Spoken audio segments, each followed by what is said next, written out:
From bureaus worldwide, this is FM. This is FSN. Thanks for that. Welcome to Wednesday's programme, July the 15th, 2020. It's not like July at all out there. It's pretty miserable, I don't mind telling you. It's the BBG, not the BBC. You're listening to the Richie Allen Radio Show, live from Salford in Greater Manchester. But we've got each other. Yeah. It's the Richie Allen Show. Broadcasting live on richieallen.co.uk and multiple platforms around the world. And now, here's your host, Richie Allen. The Irish doctor Marcus de Brun, Dublin, will be based in Dublin, of course, the GP, who's made headlines, not just in Ireland, but outside of the country as well, in recent weeks, because, well, he's been rowing against the tide when it comes to coronavirus and wearing masks and vaccines and all of that. So Marcus de Brun returns to the programme. He'll be with me this hour, don't miss him. All right, and if you've got anything you'd like to add to that conversation, you can tweet it, as usual, through the Twitter thing. Yes, indeed. Yes, it's all about masks today. I know. Masks everywhere. Masks, and wearing them, and where you'll need to be wearing them, and how long that will go on for, and whether you are exempt or not. And that's been the talk today, the talk of the town, or the tune today. Yes. And, oh, by the way, they've decided to give a knighthood to Captain Tom Moore, the retired army captain, who I think might be 100 years old. I hate when people say 100 years young. I hate that old patronising old claptrap. He's ancient. I think he might be 100. He walked around his garden and touched the hearts of the nation, pathos, and managed to help raise 33 million quid for the NHS. Okay, so they're going to knight him. I know. Why are you telling us that? I don't know. I'm just telling you. Masks. A lot of presenters on the radio and the television in this country today are telling us that we should shut up and bloody well wear the masks. I'm now wondering, here's my take on this, okay? Essentially, I think I'm a coward. I think I'm probably a coward. At least he's honest. And I'm going to say, stick that flipping mask on your face and stop moaning. Get the mask on your fizzog and let's just work on the basis that there might be something in this. Should we just work on that basis? Do you want to take those odds? Yeah, that's Ian Collins, Talk Radio, afternoons. I'm a bit of a coward, me. Get those masks on, because it might do something for you. It might do. Honestly, eh? James O'Brien, LBC, not wearing the masks is tantamount to going out only wearing your undercrackers. I read a great line from one of the Tokyo correspondents of one of the national newspapers this morning that simply said, going out in this country without a face covering is like going out in your underpants. One of the loveliest comments I saw was that in the conversations about face coverings, you should replace the words face coverings or masks with clothes below your waist. You sort of turn it into an issue of decorum and public policy. So whenever anybody says, I'm not going out, I'm not going to wear one of those masks, you translate that into, I'm not going to wear any clothes below my waist, and it puts an entirely different complexion on things. We've really struggled in the past, in a good way. I mean, like intellectual struggles. I'm sure you've had plenty of intellectual struggles, Jimmy boy.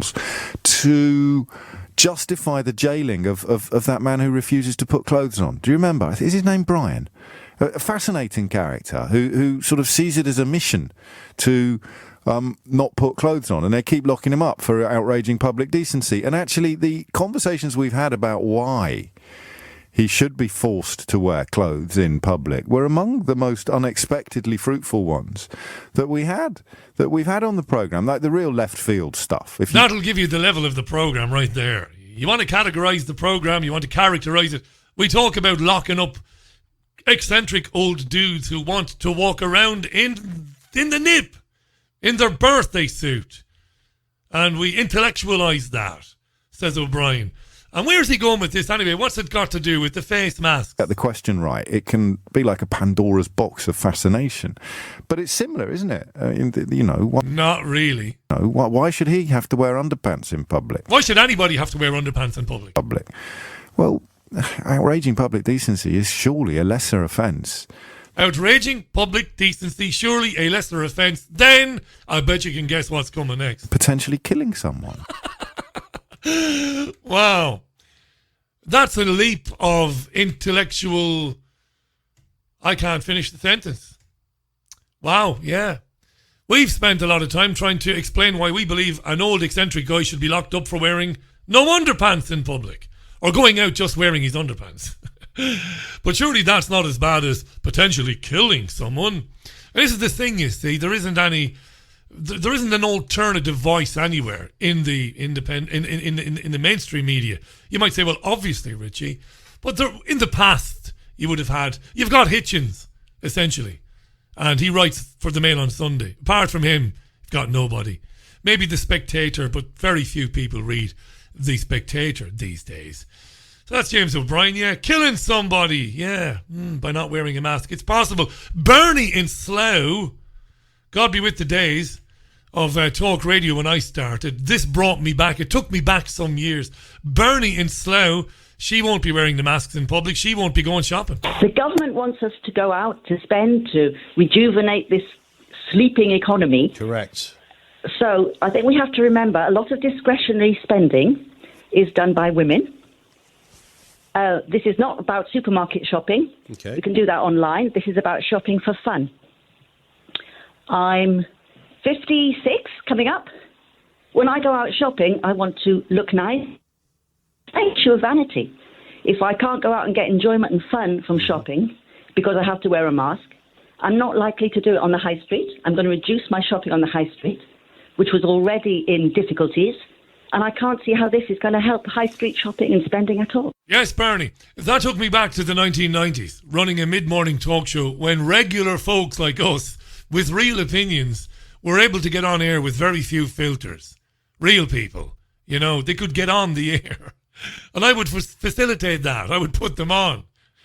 And if corporations hadn't hoovered up regional and local radio stations, I'm convinced there wouldn't be any such thing as drag queen story time.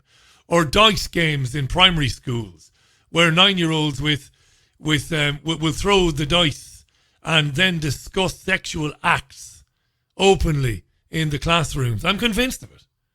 I really am. If, things had not happened the way they happened. We used to get phone calls from people like Kitty in the city. Real people, honestly. And Dan from West Waterford, from rural places, ringing you up. They wouldn't stand for it. They wouldn't stand for it. Transgender story time and stuff. They wouldn't put up with it. I can think back. I can remember the voices of real people, uncensored, pre-social media, when people weren't worried about being cancelled. They would say whatever they wanted to say. You would bring them on. Morning, Kitty. It's Kitty in the city. And she'd be like, good morning.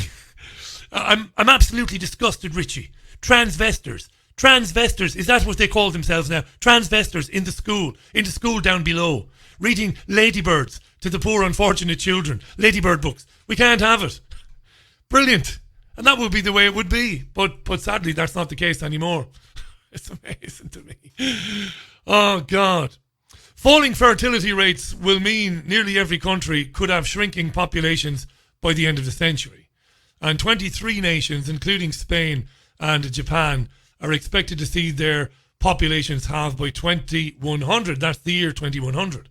Okay? Countries will also age dramatically, with as many people turning 80 as there are being born. So what's going on? Well, the fertility rate is falling. And that's the average number of children a woman gives birth to. That's falling in general around the world, except for Africa. We'll come back to that. So if the number falls below approximately 2.1, then the size of the population starts to fall. So in 1950, women were having an average of 4.7 children in their lifetime, eh? Imagine it, in 1950. Researchers at the University of Washington's Institute for Health Metrics and Evaluation have done this huge study, and they've showed the global fertility rate nearly halved to 2.4 in 2017. And they project it will fall below 1.7 by 2100. The University of Washington's Institute for Health Metrics and Evaluation. Well, you'll never Adam and Eve it. That's believe it. You'll never Adam and Eve it. But the Bill and Melinda Gates Foundation gave $279 million to the IHME in Washington to expand its work on population control. I mean, you couldn't make this up. Okay? Gates is all over it. Listen to Sky News talking about it today. Bill Gates. New research suggests the number of humans on the planet is to shrink for the first time since the Middle Ages. The project, funded by the Microsoft founder Bill Gates, analysed the consequences of fewer people having children. The good consequences now. Gates' Washington University that he's given nearly $300 million to, they're analysing the good consequences about reducing population growth. It's great stuff, isn't it? But while countries in Europe will experience huge declines in population, it will be a different picture elsewhere in the world. Lisa Holland reports. Yeah, let's hear Lisa Holland's report. Concerns about climate change and the impact of so many people on the planet now has led Anna Hughes to a life-changing decision. She lives close to nature on a houseboat in North London. Anna lives close to nature, houseboat, North London. She's a millennial. And she's an activist. She doesn't want to have any babies. But says she'll never have children. No babies. There are lots of people on the planet, and there's only a certain amount of space and there's a certain number of resources that we have here. So that kind of comes to a crunch point at some point, doesn't it? You can't just continue to have ever more people. It doesn't work. So I became quite aware of that, and I thought, actually, that's not something I want to contribute to. So she won't be having any babies. The current global population is nearly 8 billion. New predictions suggest the number will peak in 2064 at nearly 10 billion, but the figure would then decline to around 8.8 billion by 2100. Many of the fastest shrinking populations will be in Asia and Europe. Populations are expected to more than halve in Spain, Italy and Japan. And it's predicted there will be some big population booms. The population of sub-Saharan Africa could triple by 2100 to over 3 billion. Yeah, but not if Bill Gates has anything to do with it and his vaccines. Because that's what it's all about, you see. Gates' vaccines are about attacking fertility in African females. And this is fact, not conjecture. That's what's going to happen. African women will increasingly be finding that it's more and more difficult to become pregnant because of Billy's poison jabs. That's a fact. Mad stuff. Bill Gates, everywhere. Everywhere you look. It's not just in the UK. It's not just in Europe. It's in the United States. Every academic institution all working on getting vaccines into people and warning about the dangers of overpopulation. Gates, of course, his parents, or at least one of his parents, was a eugenicist, was a devout believer, evangelical almost, in the need to reduce the population of planet Earth. This is mad stuff, I tell you. Mad stuff. A convicted paedophile has lost a Supreme Court challenge over using evidence in court gathered covertly by paedophile hunters. Didn't we speak to a paedophile hunting group on this programme a year or so ago? It was interesting. And they caught a guy called Mark Sutherland. The group in question is called Groom Registers in Scotland.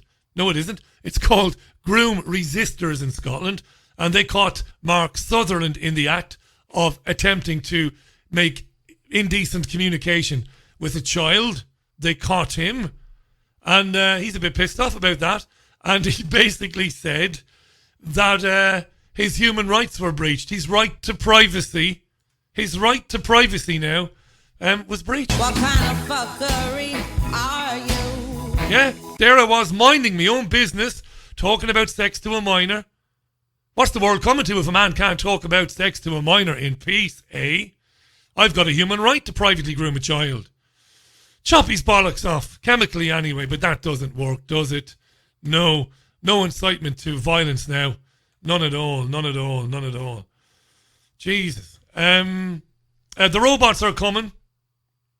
The robots are coming, apparently. I don't know if you've seen this. The robots are coming. We've talked a lot about this in recent years on programme. And very interesting story on Ian King on Sky News today about how robot cleaners are going to take over Heathrow Airport. But I tell you what, I'm looking at the clock and I know that I've got to get to Dr. Marcus de Brun really soon. So I'll leave that story till maybe a little bit later on, will I? Or will I do it now? No, we'll do it now. We have time. Yes, robots. The chief executive of Heathrow Airport, John Holland Kay, was on Sky News with the business guy Ian King. Cleaners are on the way out. Robot cleaners, droids are coming in. Yeah. Really? Now, today you're announcing the introduction of cleaning robots at Heathrow. What's the advantage over human cleaners? Well, I've seen the test of the UV robots, and this is a robot which we can program to go around a room and to use ultraviolet light to clean a toilet facility, for example, to a standard that is a medical grade. And so if you're traveling through an airport and you might be concerned about whether the surfaces you're touching could have been contaminated, the UV robot will zap any kind of bug that could be there, including COVID. So it's a very good, thorough way of giving people the reassurance that surfaces are absolutely spotless. Are they cheaper than human cleaners? No, I don't think they are. This is about health and safety, and we are taking a number of measures across the airport, investing significant sums of money to make sure we can keep people safe and confident when they're travelling. Yeah, I don't think they are, he said. Well, they obviously are, and they will be in the long run, won't they? Obviously. What advantages do they have over human beings, said Ian King? Well, obviously, we only have to buy them. They'll last for years, and we'll never have to, well, they'll work forever. They won't take any breaks, and they'll do a better job of cleaning the toilets. These are mad times. And the amount of people, they admitted today, the government admitted today that 1.5 million people, at least, currently furloughed at home doing nout, are going to find out that there isn't any job to go back to. And there aren't any jobs out there that they can do. Yeah. You know, there aren't any segues for them. Well, we can't move into this industry or that industry. There won't be anything there. Not even manual labour jobs. They won't be there. Robots are on the way in. According to the BBC and Sky this afternoon, coronavirus parties are all the rage. California YouTubers are being called out for their selfishness today, having parties, while 1 in a million people are getting a cold. Selfish bastards, can you believe it? Coronavirus parties. Does anybody know what goes on at coronavirus parties? Anyone? No? No. I didn't think so either. Mad times. New statue in the place of the Edward Colston statue in Bristol. You'll remember that a few weeks ago, Black Lives Matter protesters tore down the statue of the slave trader and dumped it into the bay. Well, the plinth remained, of course, but there's a new statue there today of a black woman. Who, you ask? Is it Baroness Amos, is it? Is it Naomi Campbell? Is it? That always reminds me of one of my favourite questions on Les Dennis's Family Fortunes. Fantastic, that. Name a bird with long legs. Do you remember that? Name a bird with long legs. Naomi Campbell? No, not Naomi Campbell. Let's hear BBC Radio 4's Today programme. Not Sade, not Bonnie Greer. Who did they put on the empty plinth in place of Edward Colston? Well, they put a woman on called Jenny Reid because apparently she jumped up on the plinth after Colston was dragged away. Here's Jenny Reid live on BBC Radio 4 this morning. Jenny Reid. It's obviously a compliment, and it's great that that Mark has asked me to take part and collaborate with him on doing this. And, you know, I think something like that, I hope it brings about change. There's definitely a change in the air, and obviously this will keep, you know, the conversation going. Yeah, that's what I hope. There will be people who are delighted to see you up there. There'll be others, you know, Jen, who'll say, hold on, we can't have public statues that celebrate lawbreakers. What would you say to them? I don't think it's a case of celebrating lawbreakers. You know, Colston's no longer there, and, you know, it's time for change. And there's a statue there that symbolises Black Power, Black Lives Matter, and we just have to keep moving forward. Black Power and Black Lives Matter. Jen Reid there, whose statue currently adorns that plinth where Edward Colston's statue once stood but doesn't anymore. 22 and a half minutes past the hour. Going to take a tune. While we do that, anything you'd like to say to me, do so via the medium of Twitter. Marcus de Brun, the doctor in Dublin, will be with me in a couple of minutes' time. This is Wednesday's Richie Allen Radio Show. And this is The Who. Welcome to the programme. Music from The Who on the Richie Allen Radio Show. It is Wednesday's programme. The time is coming up for 26 minutes past the hour. No sign of Dr. Marcus de Brun just yet. We'll give him a couple of minutes. We're scheduled to be talking about now.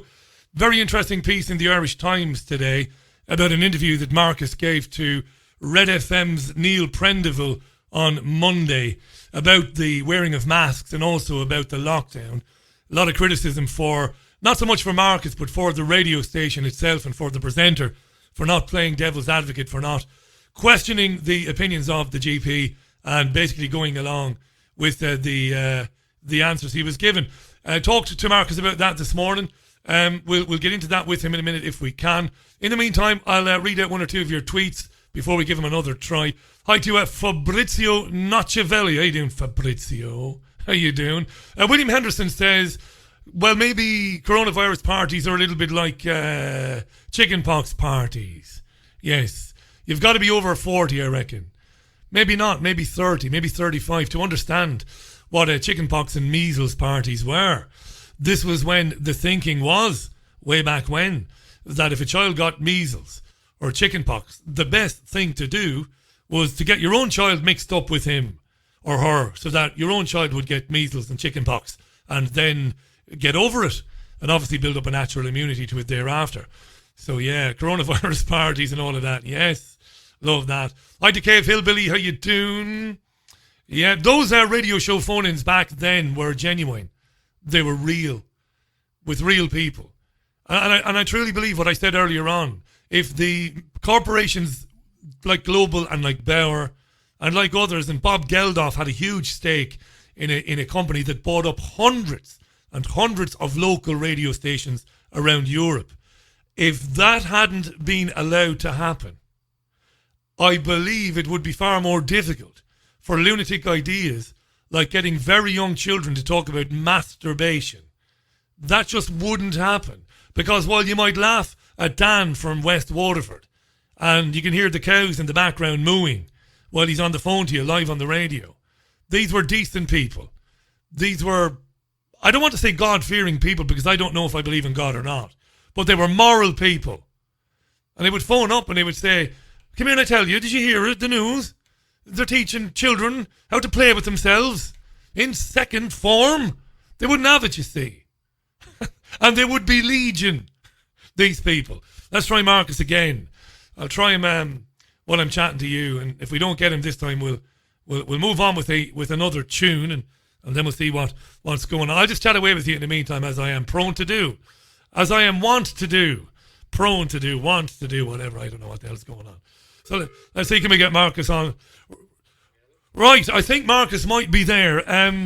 Welcome back then. It is exactly 8.5 minutes past the hour. Writing in the Irish Times today about that interview I referenced a minute ago, Shane Raymond, writing about Dr. Marcus de Brun, writes, a doctor who resigned from the Irish Medical Council in protest over the government's handling of COVID-19 in nursing homes said the lockdown was a mistake and he opposed the use of masks. Marcus de Brun, a practicing GP in Rush in County Dublin, told The Times yesterday he stood by comments made during a radio interview that healthy people wearing masks were essentially preserving a huge population of potential hosts for the coronavirus. Speaking to Neil Prendeville on Red FM on Monday, he said, did Dr. Marcus, not only do I think that healthy young people wearing masks is unnecessary, but I think it's also quite dangerous. Marcus de Brun, Dr. Marcus, welcome back to our programme. How are you? Not too bad, Richie. Nice to hear from you. And nice to hear from you, and I do mean when I say thanks, because I know you're up to your bloody eyes with your practice and everything else that's going on.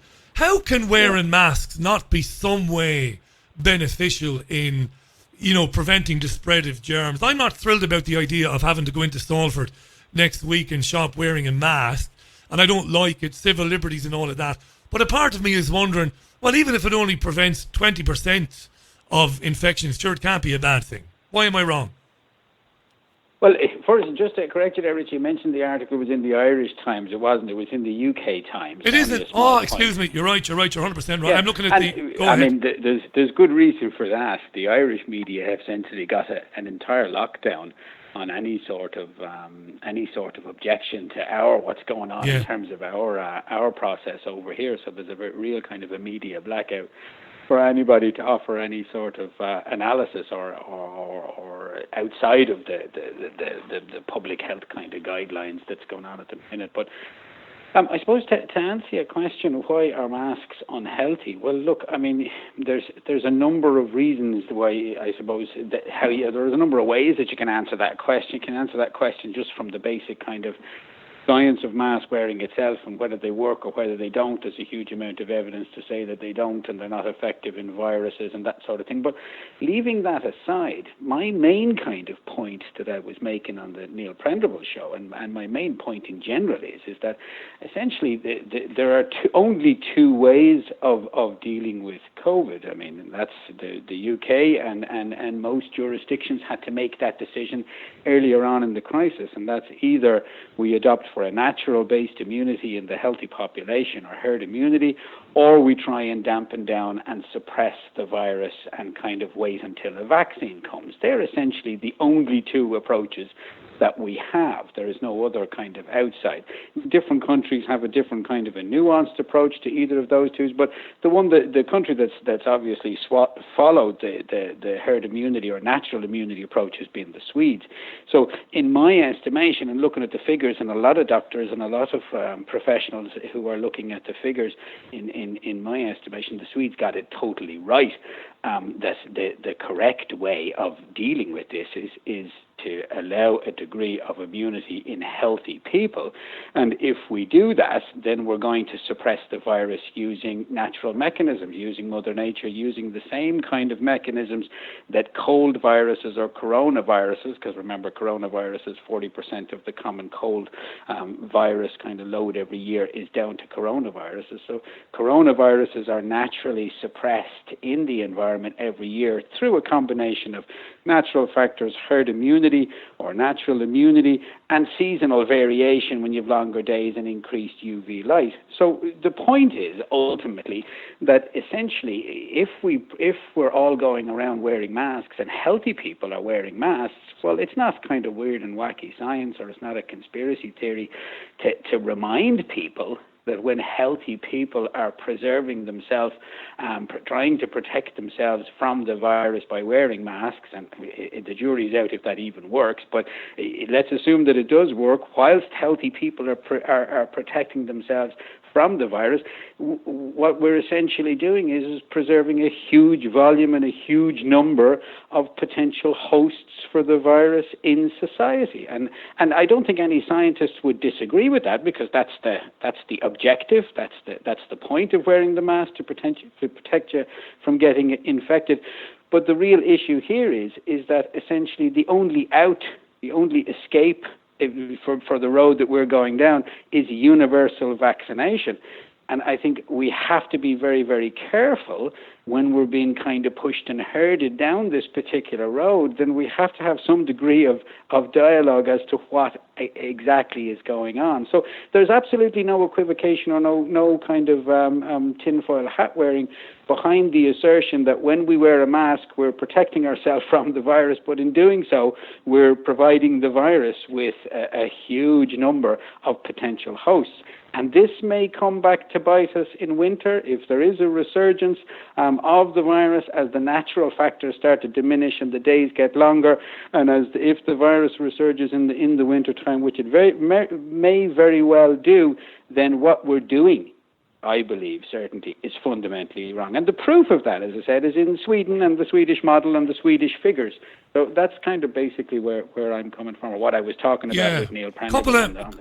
Couple of things there. It is interesting to me that yesterday, particularly, the UK broadcast media, we did hear from more people with your point of view. We heard from a few academics of note who said that they don't think the masks will do any good. So there has been a little bit more balance yesterday. On Sweden, because my listeners know that I'm opposed to the lockdown, layperson though I might be, and I don't like the idea of wearing masks. I've got to mention on Sweden, I would like to believe that the black and white facts of Sweden are that Sweden didn't enforce the lockdown and has done okay. But the state epidemiologist in Sweden is a guy called Anders Tegnell, and he's been telling anybody who'll listen in the last few weeks that Sweden in fact got it wrong, and that if they got the chance to do it again, that they would impose a lockdown and do it very early. And he actually told the BBC that the high death toll in Sweden that is emerging, because new figures are coming out to say that Sweden didn't do as well as we thought it did. He says because they failed to keep it out of care homes. Now, they didn't apparently allow sick people go from hospitals to care homes. They say in Sweden that we didn't do enough to keep the disease out of care homes. So if we got the chance to do it again, we would enforce the lockdown. So maybe the Swedish situation is not as black and white as maybe we think. What do you think? Well, I think we have to be very, very careful in kind of, I suppose, dissecting what different scientists and what even Swedish scientists might say, and what kind of what science is saying in general. In retrospect, certainly a lot of care should have been afforded to the vulnerable population and that. But, the main point here is essentially, if we're going to talk about elderly, vulnerable care homes, we have to have a handle on some degree of reliable information, of factual information. Who are we to believe in all of this? Scientists are telling us one thing, epidemiologists and different countries and different media are presenting different kind of figures or different kind of analysis of the figures. I think, for the layperson, what we've got to hold on to, what all of us have got to hold on to, is there is a simple fact that's universal and is accepted by all scientists and is a fact in terms of COVID-19. And that fact is that of the mortality, of the death, between 92, in Ireland it's 92%, in other countries it's up to 98%, but the deaths within COVID, 92 to 98% are in the over 65 age category. Now that's an absolutely crucial point, because unfortunately every time that you read in the media or you hear on the news this notion of deaths per million, well, that deaths per million figure completely and utterly ignores this reality. Like, for example, the UK's got 10 times the Irish population, so the UK's got about 50 million people, Ireland's got about 5 million people. But there's a huge, the UK's got nearly over 20 times the number of over 65s. Now, in the same respect, Sweden, for example, is 10 million people, and Ireland's got 5 million people, so Sweden's got twice the number of people, so double the population, but Sweden's got 2 million over 65, so it has 3 times the population of over 65s. So when the death rate or the mortality for COVID is the exact same. It's 92 to 98% over 65. So I suppose to give you a kind of an example of how we might look at this, the constant number that's thrown out by kind of media, politician is this deaths per million. But let's kind of take a little analogy. Let's say, for example, you have 2 countries and both of them have 1 million people in each country, right? And let's say we have a disease that's got 92 or 98% mortality in just black people. Now, I know this is a little bit crude, but it helps to make the point. So if we've got a disease that's got 92, 98% mortality in black people, that's where all the deaths are, 92% of them are in black people. Let's say we've got 2 countries, and we've got one country with 1 million people, and it has 100 black people living in that country. Well, let's say all of those black people die from the disease. Well, that country would report we've got a death rate of 100 per million, right? Let's take another country where you've got 1 million people and you've got 500 black people. Well, let's say only half of the black people in this second country, let's say 200 of those black people die. Well, that country would report a death rate of 200 per million. So it would appear that the second country's got twice as high the number of deaths as the first country, where all of the black people were killed or died from the disease. So do you see how fundamentally dangerous this statistic of deaths per million is? It's so egregious and so wrong, but it's consistently used by the media to point to it's used for particular agendas. Now, if you take, I did the calculations in terms of, and a couple of people have done the calculations, in terms of deaths per 100,000 over 65-year-olds. Well, when you do that, you get a completely different, and this is the proper way to be looking at the deaths, because remember, that's where 92 to 98% of the deaths are. So when you do that, and you compare the deaths per 100,000 over 65-year-olds in Ireland, well, up to about 2 weeks ago when I did the numbers, we've got 232 deaths, and the Swedish have 228 deaths per 100,000 over 65-year-olds. So when you look at the facts, and when you look at kind of in the actual group of deaths, you see that the Swedish model, with or without lockdown, it doesn't really make much of a difference to the mortality. This is so, really important. yes, I mean, all countries will say we should have done more for the elderly and we should have kind of helped more. But the real statistic that we need to be looking at is where the deaths are, which is in the over 65. And that gives you a totally different view or a totally different look at what actually is happening. And it's still not many people. I'd like to play you a tiny bit of audio. I'm not springing a surprise on you now. This is it's a guy called Stephen Reicher, and he's a professor of psychology at the University of St Andrews. Now, amazingly enough, Dr. Marcus de Brun is our guest this hour. Amazingly enough, this guy is on 2 COVID advisory boards, one for the UK, but also one for Scotland. And he's not a medical doctor, he's a professor of psychology. Now, he was speaking to BBC Radio 5 this morning, Nicky Campbell, and he briefly touched on the infection rate. And I thought it was incredibly low. I was startled by what he said. And this guy is advocating for a much slower exiting of lockdown. He wants lockdown to basically stay in place for as long as we possibly can. Listen to what he says about the numbers. It's only literally 30 seconds. Have a listen. And I think probably to date, it is a matter of slow and cautious is winning the race. Because when you look at the figures, and you cited the figures on deaths, on infections, if you look per million of the population, so you take account of obviously the big population difference between Scotland and England, the rate in England is hovering about 10 per million. Coming down a bit, but not coming down very much, and that's a concern. In Scotland, it's hovering just above 1 per million. Marcus, I'm a layman, so I don't have a Scooby-Doo at the best of times. I really don't. Yeah. But he just said there that infections are at about 10 per million population in England. I'm guessing that what he means is that if they test 1 million people, they get 10 people that are infected. If that's the case, that's nothing, is it? I mean, that's negligible. And then he said it's only 1 in Scotland. Do I understand that right? He's saying that 10 per million people are infected. We've only got 10 infections per million people at the moment.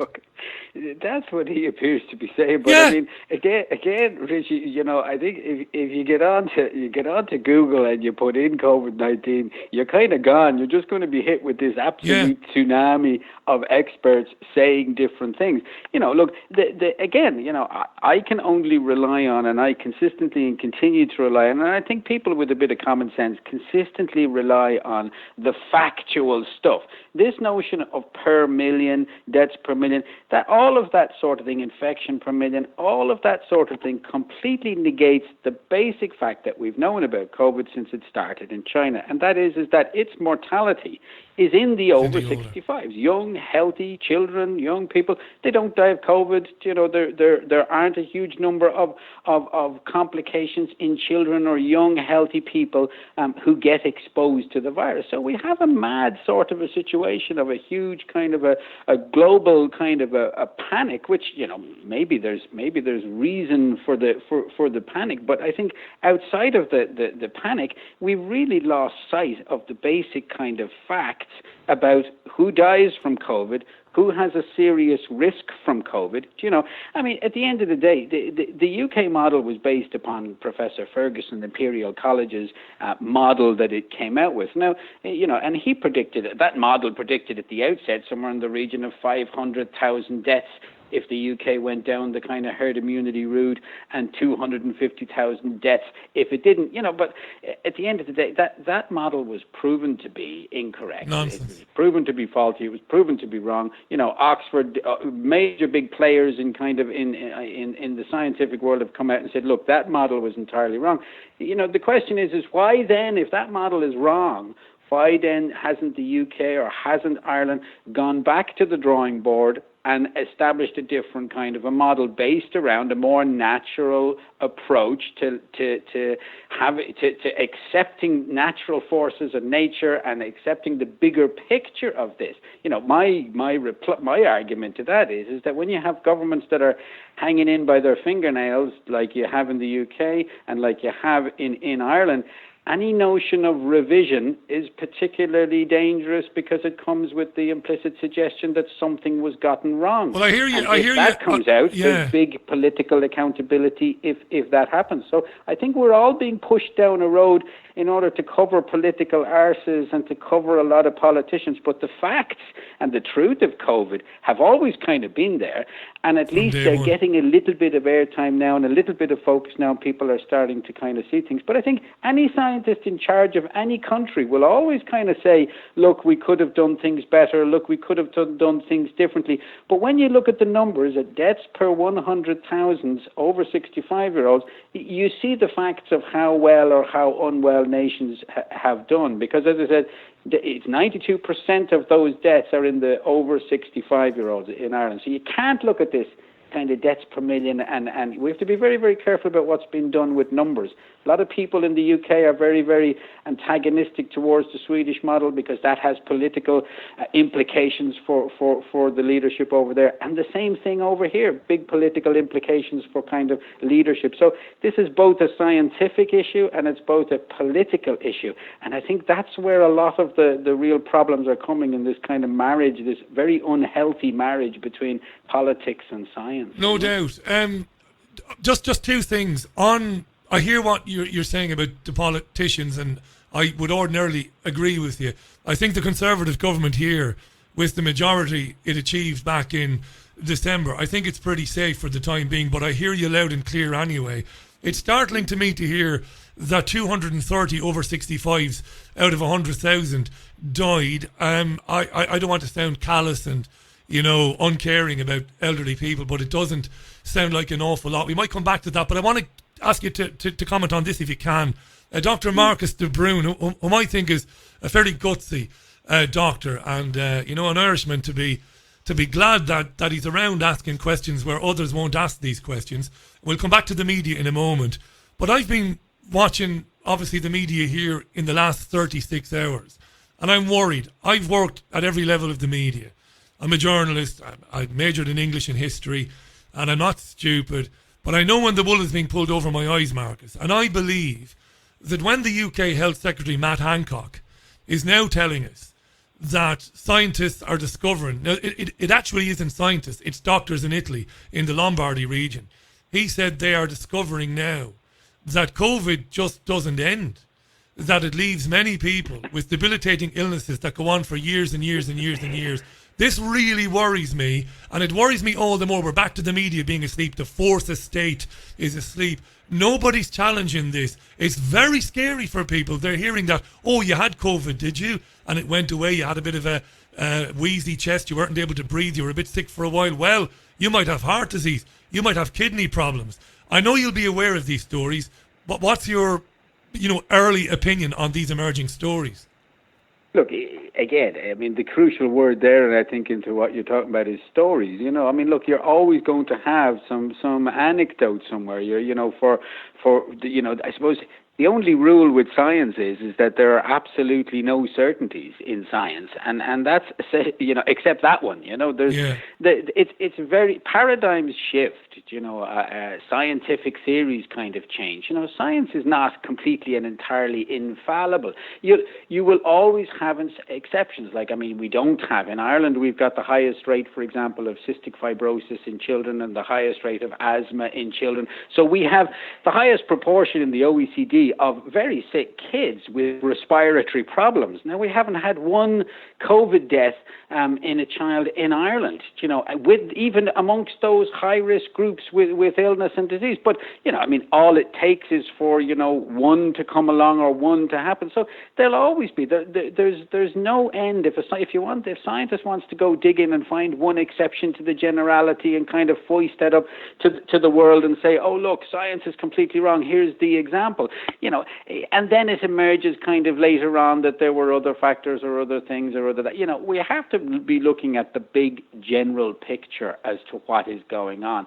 And you have to be very, very cautious when scientists or when people with political agendas come out with kind of a few contrary examples to what might be going on, because science kind of survives on the basis of theories that standing the test of time, and it is kind of, when an idea has come out or when something is recognized, it becomes established and within the scientific community if it's frequently over and over and over kind of tested. And that applies to these small little kind of contradictions or outliers, that when they're looked at over and over again, we see that kind of they break down and there's other reasoning and that sort of thing. So, the real difficulty here, I think, is politics, that there is essentially if there's any degree of revision, that comes with a huge amount of political accountability. And I mean, I suppose the first concern for politics, for a politician, the first concern for me, and I'm sure the first concern for you, is my livelihood, the ability to feed my family, my status in the community as being a respected kind of GP, and your status as to what you're saying and that people can have faith in what you're saying. So if you kind of are faced in a situation where you might have to go back and say, oh, look, I think we might have got it very wrong here, in the political world and in our private worlds, that comes with huge consequence.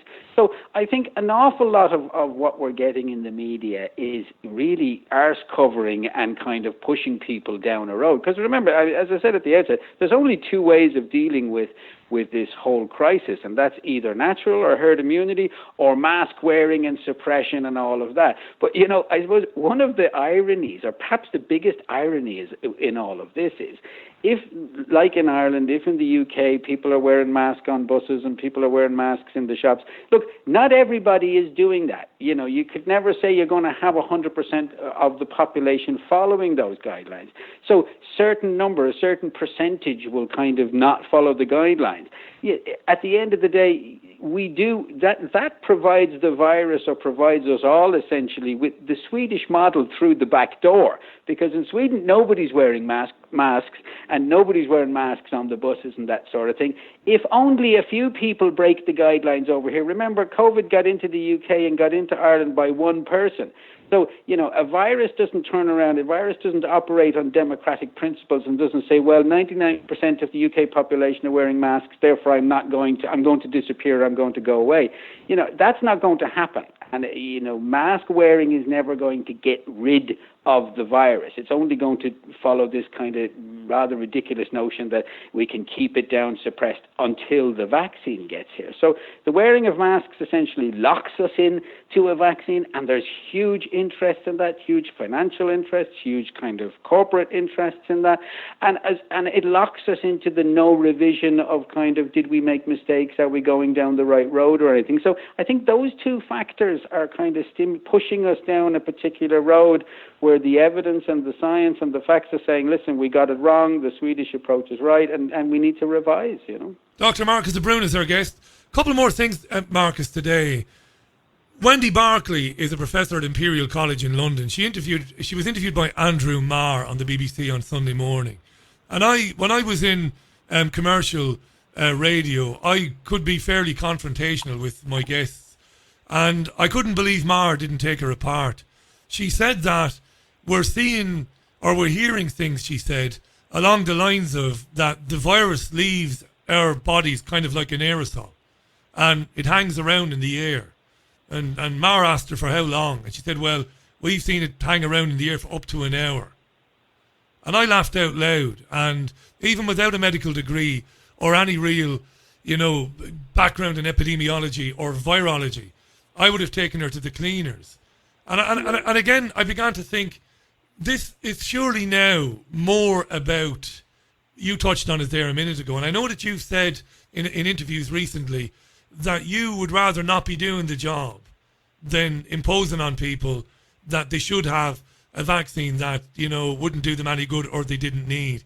But when you hear stuff like that from Wendy Barclay and it goes unchallenged, and, you can't but conclude that there seems to be consensus amongst the politicians and certain scientists anyway, and certain financiers, that we must keep banging the drum about how dangerous this thing is until we get a vaccine ready. And I know you're concerned about that. And is it true that you've said that you'd rather not be doing the job than pushing an unnecessary vaccine? Well, if what I've read about COVID, and if what I think the vast majority of people, can believe about COVID, it's dangerous in a particular group of people. Its mortality is specifically defined, and it's pretty much universal across the board in countries. It's the deaths are over 65s, and between 92 and 98% of all the deaths across the board. That's a pretty universal statistic. I've been vaccinating children at my practice. I've had my own kids vaccinated. I've been vaccinating kids for some 15, 20 years now, And the whole kind of science of vaccinating is, I'll give you two examples. In two of the vaccines that I use vaccinate kids is, one is called Rotavirus. I believe they vaccinate kids for that in the UK. And another, perhaps meningitis B or that. Now, you or I, tomorrow you can go out and you can get rotavirus. You get diarrhea from rotavirus and you have a bad diarrhea. Maybe you're laid up for a day or two or maybe not. But you get a bad dose of rotavirus and you survive through it. You're not vaccinated for rotavirus. Nobody insists that you should be ever.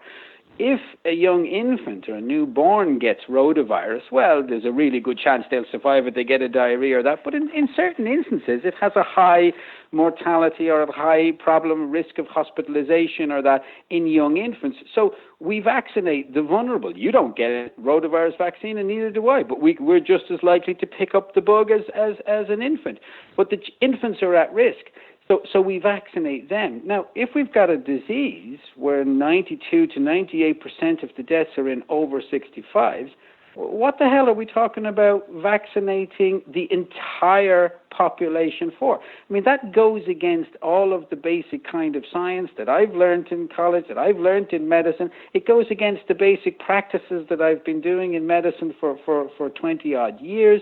It goes against kind of basic, it goes against almost every principle of medical practice. So this bizarre kind of inversion of kind of medical practice and medical science, where we're treating the external environment as something of a hospital ward, and having healthy people going around wearing masks, and children wearing masks, people wearing masks driving their cars, telling doctors to vaccinate people against a virus that's completely harmless to them. We really have to stop and ask some questions. But if we go down this mask road, the only escape is, we're being locked into universal vaccine because we've theoretically at least preserved a huge number of potential hosts in the population, so that when winter comes, and that point that scientist you were referring to about COVID living in the air. Look, COVID comes from your nose when you cough or when you sneeze. So the virus is exposed, it's on surfaces, and it's in the air. Now, how long it hangs there and how long it lives there, that factor, that question, that very crucial question, that's completely determined by the length and the amount of UV light exposure, because that's what destroys the virus. So as we move into winter, and as the days get shorter, well, that natural defense that causes the seasonality in common cold and the seasonality in flu, that natural UV light defense, that's running out. We're on a timeline with that. That's running out, and that's dipping down ever so, days getting shorter. So it's very, very likely we're going to see spikes in the winter, and it's very, very likely that these policies, these ludicrous policies of protecting all the healthy people, we're setting up the perfect storm. We're preserving the virus in society. We're preserving a huge number of potential hosts in society. So, only time will tell when we do hit the winter as to whether they've got it right or whether they've got it wrong. But in my opinion, they've got it entirely wrong. And as I said, when you look at the Swedish deaths per 100,000, over 65s, the facts don't tell lies, and it looks like the Swedes have got it perfectly right. Of course, they made mistakes. Everybody has done. But when you compare, our death rate, 248 or whatever in Ireland per 100,000, and the Swedes just kind of slightly above that, we're in around the same sort of mortality rate. So all of this stuff, I think we've got it desperately wrong, Well, one final question is in two parts, and thanks for coming back on today. Dr. Marcus de Brun on the line to us. I suppose for millennia, we would have viruses would have been in and out of populations through natural herd immunity. We've heard from other doctors on the program about that. Two final questions. One final question in two parts. I know that the media will try to portray you as being anti-vax and anti-science, even though you're not. You're patently not anti-vaccination. But I'd like to ask you one question in two final parts. One, I got the BCG when I was younger, and I know you would have gotten it as well. I've had doctors on from the US. Now, these are GPs. They're not alternative medicine practitioners. They're GPs like yourself. They're very concerned about the amount of vaccines that we are now giving children before they are 5 years of age. They talk about the immune system not being up to it, and they're very concerned about that, saying that we give too many. And the second one is a bit cheeky, and you don't have to answer it if you don't want. But I have heard for many months now, and even a couple of years, from Irish women, genuine women, who believe that their daughters took ill after they got the human papilloma vaccine, Gardasil. And all they want, none of them are anti-vax either. They've been portrayed very badly in the Irish media. All they want is that someone does a very genuine and honest investigation into that.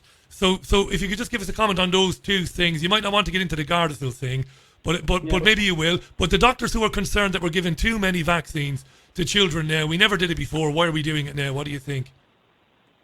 Well, look, I suppose the short answer to that is I have to put my hands up and say I don't know what the short answer to that question is. I've been working in medicine, as I said, for 20 years. I follow the national guidelines. I follow the HSE, the government guidelines, and I stick to the vaccine schedule that the government recommends. Yeah.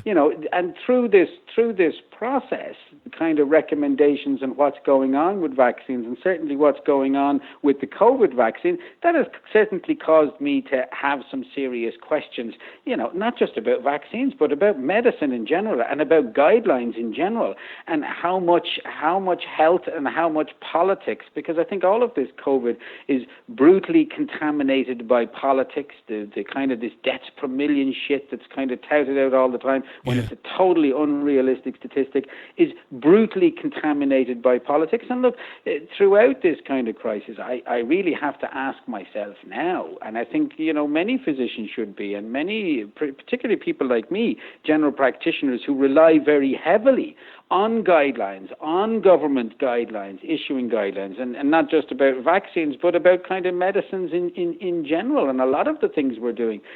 How much has that horrible contamination of politics and private enterprise and private interest, how much has it influenced our public health in general, and what the guidelines that doctors are supposed to follow, because I would never not follow state guidelines when it comes to kind of vaccinating kids. And if the state turned around and said, you have to vaccinate people for COVID, then, I would have to do it. If people came in to me and said, I have to get the vaccine for the sake of my job, I don't want it, but, I would have to give it to them. But I think if it comes to that point, I would probably have to think about, getting out of medicine and maybe doing something different, because it's a very, very difficult position to be in when you're following kind of guidelines. And now with this COVID, one of the things that this has exposed is that guidelines are not always right. I wouldn't be here talking to you, for example, if I'd complete faith in the guidelines that are going on at the minute. One final point that I'd make is the kind of chief proponent of mask wearing in Ireland is a Professor Luke O'Neill. Now, when I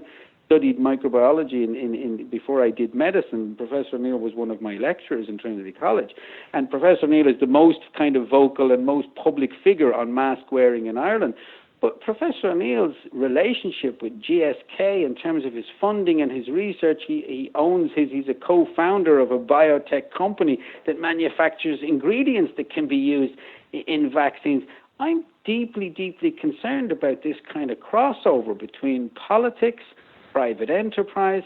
And, in terms of vaccines in many respects, this COVID this whole crisis has really exposed what's going on or what may be going on or even the simple unreliability in some of these guidelines because of that horrible influence of politics and medicine. So, I don't know if that really answers your question. It does. Well, No, it does, Marcus. Just give us, go on, I'm going to press you. Give us a quick thought on the women of regret who are worried about Garda still. They at least deserve not to be mocked by the Irish media and by the Irish health executive. They deserve a bit better, don't they? I've met these women. They're not crazy conspiracy theorists. Absolutely. They most definitely do. And any person who feels that they've been a victim of medical negligence, and I don't think that the doctors giving the vaccines and following the guidelines are essentially guilty of negligence. The doctors themselves we have to. I have no choice but to follow the state guidelines, and I have no choice but to have faith in those guidelines. And many of the doctors who give vaccines have to kind of start asking some questions now about, many of the guidelines that we're getting. But those women definitely deserve a voice, deserve to be heard. I mean, my own kids, there was when the swine flu vaccine came out a few years back, I remember my daughter was going in to get the vaccine in school, and I told her I didn't want her to get the vaccine because I didn't think that swine flu was going to be dangerous to her, and I didn't have any faith in a rushed vaccine. But she was very embarrassed, and she was saying, "Oh, Dad, I'm going to look like a terrible person if I have to sit in the class and say I don't want the vaccine." But she said to me, she came home that day, and I said, "Well, how did you get on?" She said, "Dad, there was one other kid in the class with me, and the two of us had to sit out when the other kids were getting the vaccine." And she said, "I spoke to the other kid, and I said, why aren't you getting the vaccine?" And the other kid said, "Oh, my dad's a doctor, and he said you shouldn't get the vaccine." So, I think in many respects, certainly when there's side effects, and then it emerged after the swine flu, it emerged that there was narcolepsy, there was other complications, and there was big legal cases where it was proven that the vaccine had these terrible side effects. So, I think we really do need to be asking some questions about the relationship between government, vaccine makers. Scientists have to declare their interests. As I said, we're being herded down the road by Professor O'Neill insisting we should all wear masks, and yet the only out to the mask scenario is a vaccine, and nobody seems to be asking Professor O'Neill can you at least state if you have any relationship with the vaccine makers or that sort of thing. So, there's a lot of dodgy stuff going on, and my sympathies would lie with any victim who feels that they've been a victim of a vaccine, and they really need to get together. I mean, my advice would be get together and form a group and keep protesting. Keep focused. Don't lose heart. Don't let the media put you down. I mean, I've been vilified in the media for simply saying I'm a fan of Sweden. I've been accused of being a tin hat wearer, a Nazi, a eugenicist, all sorts of crazy things when I'm just kind of looking at the facts as I see them. So I would say to those women, stay strong, and there are people who will eventually listen, and hopefully change will happen. But I'm sorry I can't offer them more than my condolences and hope that they'll be listened to. But, well, do you know what you did, Marcus? Do you know what you did? You didn't call them child abusers or lunatics. And I think if any of them are listening, they'll appreciate that. I thank you again for your time today. I know you're really busy, and I've enjoyed listening to you again. Fascinating stuff. I wish you all the very best. I hope you will, as it develops, I hope you will consider us and come back on again when the time warrants it. But fair play to you, Marcus. Absolutely, Richie. Look, it's very good. And look, fair play to you. As I say, there's a media blackout in Ireland, unfortunately. Yeah. There's nobody allowed to kind of contradict the mainstream narrative. So, fair play to yourself. Keep up the good work, and just remember that deaths per million, absolute rubbish. It's nonsense. Well, you brilliantly illustrated that, Marcus. Thanks again. God bless. Look after yourself. Richie, great talking to you. You too, Take my care. friend. Bye now. Bye. Dr. Marcus de Brun there live from his practice in Rush in County Dublin. I'm glad he said that about the women of regret. I really am. You know me, I'm no virtue signaller, I'm not. And it's been a long time now since I've heard from Anna Cannon or some of the other ladies. But I believe them. I passionately believe them. Not because I want to believe them. Because I'm not anti-vaccination either. I'm anti-medicines being given to people that haven't been rigorously and robustly tested for safety. And vaccines are not tested for safety. They're not. It's a fact. And vaccine manufacturers have been basically indemnified against the consequences of giving bad vaccines and bad doses. And I believe those women in Ireland. And I think as an Irishman who's not been home for many, many years, it's shocking to me that they would ask questions about the illnesses their daughters have been struck down by in a very short time span, having got Gardasil.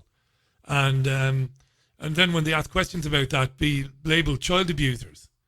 And that's not me exaggerating. Child abusers, they were called, by idiots who work at Oxford University in physics, who know nothing about virology or vaccines or how medicines are manufactured. I'm thinking of idiots like David Robert Grimes. But the Irish media have done a lot worse than David Robert Grimes, and it sickens me, you know. It sickens me. Emotional terrorists, the former head of the Irish Health and Safety Executive, called these women emotional terrorists for asking questions about... Tony O'Brien was the guy's name, Jean Ann is telling me, for asking questions about the safety of a vaccine. Well, fair play to Dr. Marcus de Brun. I'm with you till about hour. It's a slightly shorter show today. I wasn't at my desk for most of the day. There was a frantic day for me today with lots going on. Nothing to do with the programme. I had to take the smaller dog, Leia, the golden retriever, to the vets again for the second time, dear listener, since January. We've got an old mutt named Jazz, God love her, crossed between a collie and a German shepherd. She looks like a German shepherd. Mongrels! Nothing kills them but time. 'Tis only time that kills them. You never bring a mongrel to the vet. Jazz was brought to the vet when a dog bit her in London and she had to have a few stitches.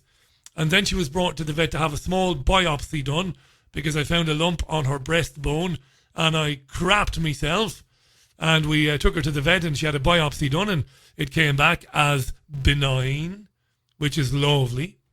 Mongrels, only time kills them. But when you end up with a pedigree dog, now bear in mind we only ended up with a pedigree dog because somebody else didn't want her. You tend to find that you're at the vets pretty much all the time with them. Anyway, I don't know.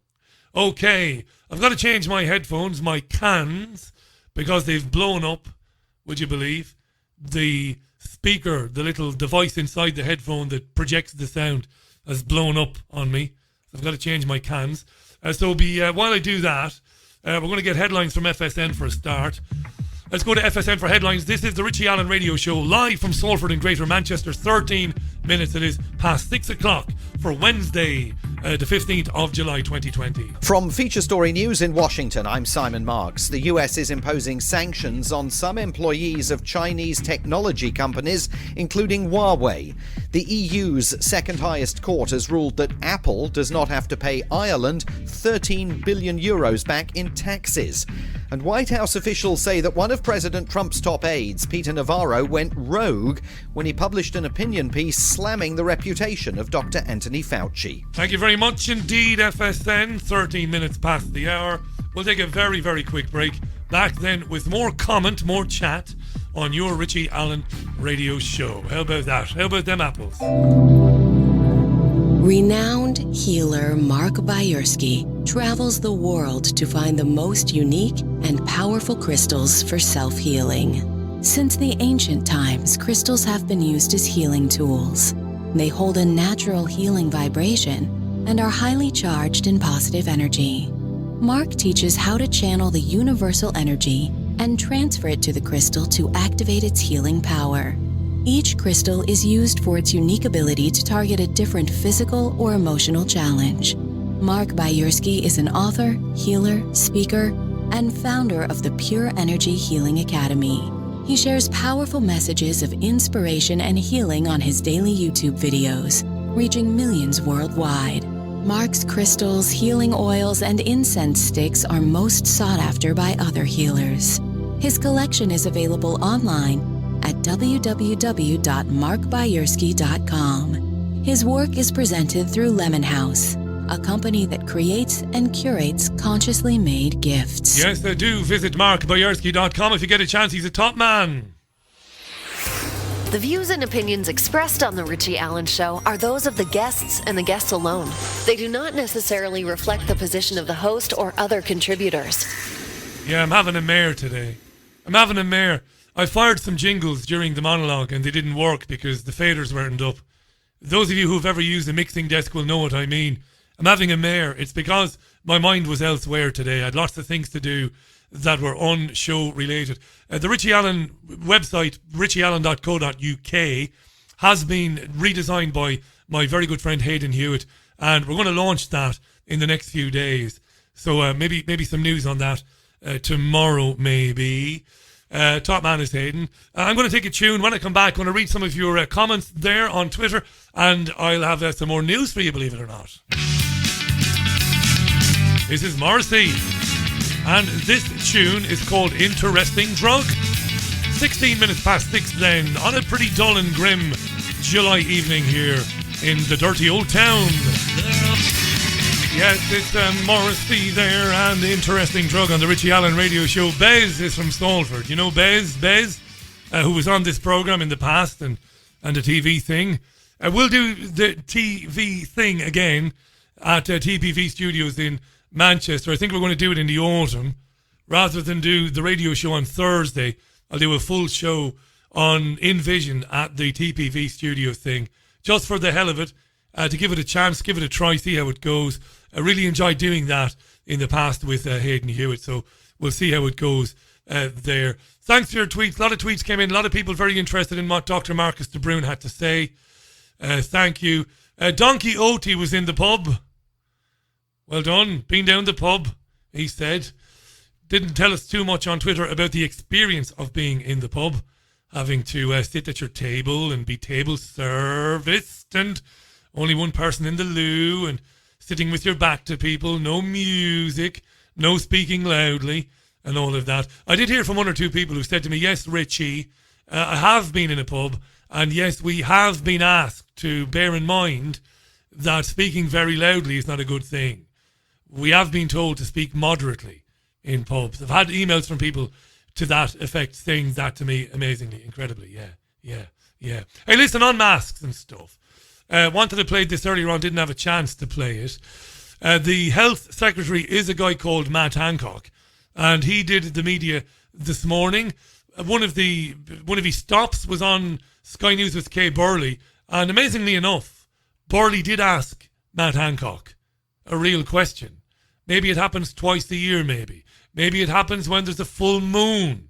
She does have ginger hair, I don't know, but she does ask questions a couple of times a year. She asked about the fact that some scientists are saying that the masks are useless. She actually asked him, but sadly she didn't follow it up. Hancock took the opportunity then to talk about asymptomatic spreaders and to claim that this is a novel coronavirus, because there have been many coronaviruses previously. This one is novel because this one is one where asymptomatic people who have no symptoms, they're not sick, but they have the virus inside them, they are giving it to other people. So she does ask the question, but the answer she gets is different. Have a listen. This is Burley with Hancock this morning. Oh, Jesus. Again, Richie. Again with the faders. Jesus, Mary and Holy Saint Joseph. I'm having one of those days, right? Oh, again, Kay Burley with Matt Hancock. Yeah, except the scientists. We did a montage, I don't know if you saw yesterday on Sky News, including Jonathan Van Tam, saying there was no evidence at all that masks made a difference. Did they get it wrong? Well done, Kay. You see, you asked an honest question. You represented the other side of it. You acknowledged that scientists are saying the masks are as useless as tits on a bull. Well done, Kay. And you see, you didn't drop down dead. You weren't struck down by lightning. It's not that difficult. Ask a good question. But he swerves it and he talks about asymptomatic people. No, the scientists have been brilliant throughout this crisis, but part of science is that you constantly learn. And one of the things we've learned about this... He's just not answering the question whatsoever. I'm refusing. Burley should nail him to the wall by his scrotum. Hang on a second. I asked you about the fact that other scientists say the masks are useless. Please respond. But he says, well, the science has been brilliant. And one of the things we're learning is asymptomatic people can be very dangerous. That means you and me, dear listener. We're dangerous. we could be dangerous. Because this is a new thing. It's a new thing. It's a brand new day for viruses.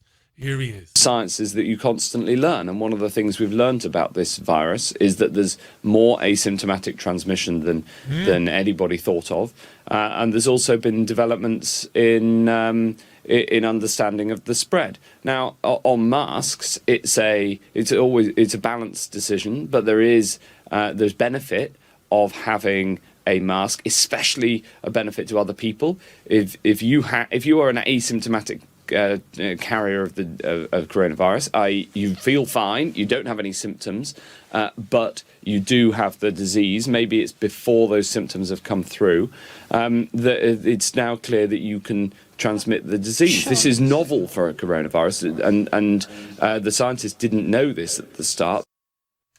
It's novel, this asymptomatic transmission. And I put this question to Dr. Marcus de Brun, didn't I? They're now claiming that they are seeing evidence that the virus lives long in people after they've stopped sneezing and after they've regained their ability to breathe normally. That in many people they are saying they will see kidney problems and heart problems and fatigue and all of that. Do you want to know what the future Mrs. Allen said to me the other day? You see, the future Mrs. Allen is very, very bright woman. No flies on her. No flies on her at all. She was listening to the same report on Sky News with me, where the science correspondent Thomas Moore was making it up on the hoof, talking bollocks about how coronavirus is staying with people and giving them debilitating illnesses going forward. You know what the future Mrs. Allen said? She's not a conspiracy theorist. She's not anti-vaccine. She's not anti-anything. She has her own job and her own life. Very smart woman. You know what she said? She said, I wonder if they're not preparing their excuse for the health effects, the negative health effects of 5G. And I looked to my right because the future Mrs. Allen sits to my right in the living room. And I said, Jesus, I said.